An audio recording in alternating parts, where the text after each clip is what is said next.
but joining us in the studio to discuss all of this is Alp Mehmet. He's a former immigration officer, Britain's first migrant ambassador and chairman of the organisation Migration Watch UK. Thank you for joining us this morning.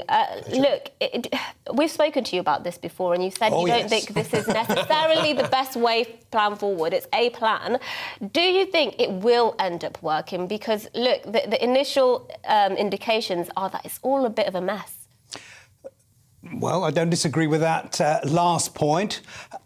It's a bit confusing at the moment. I readily agree. However, as I've said to both of you before, Rwanda was never going to be, on its own, the answer. It's part of the solution.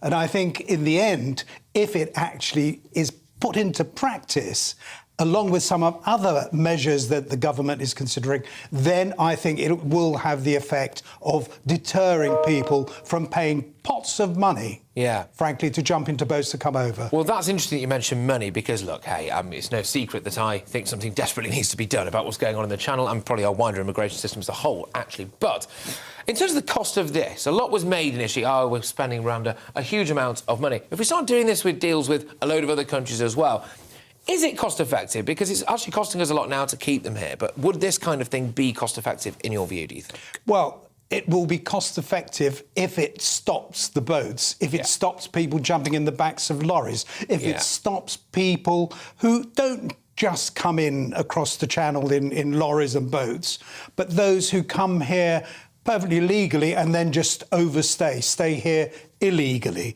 So there's a lot to be done. This is a complex issue, and I think that the government, to be fair, the first time they've made a real effort to address it, everyone is suddenly jumping on the bandwagon of criticising the government for it not working yet, 2 weeks after it was put in place. I believe you heard my monologue. Yes, apologies for that, Al. But no, I'm just trying to put the squeeze on a little bit, really, because I do want to see his plane start to take off, because otherwise I don't think it is a deterrent. But just in terms of who else might be sent to a place like Rwanda, we are hearing now, unconfirmed, but potentially some Ukrainian refugees who might arrive here illegally. I suppose the point is that they shouldn't come here illegally? Well, that was a lot made of something that one of the officials said, who didn't rule it out in the usual officials' way and the legal way. Well, you can't be absolutely 99% certain. However, if you are 99% certain, there's still that 1%, and it was really the 1% that he was probably pointing to. And he said, you can't rule it out. It is possible, but it's not going to happen. That's the point. Okay.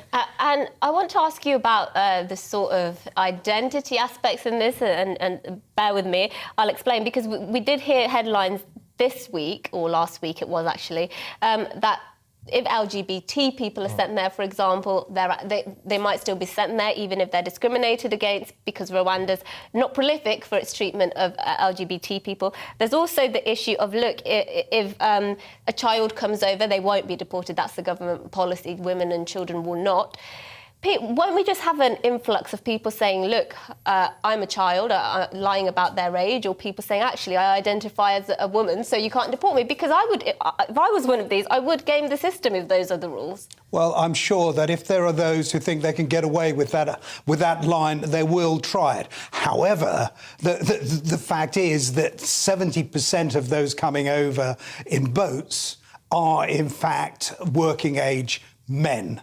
It's those that need to be really dealt with in the first instance. And if that happens, then perhaps more young men won't be paying pots of money, as I said earlier, to come over. Just very quickly, in terms of the security threat, potential security threat, if you tell someone they're going to be deported and then you leave it years, for example, actually that could pose a risk, because that can breed contempt, it can breed anger, can't it?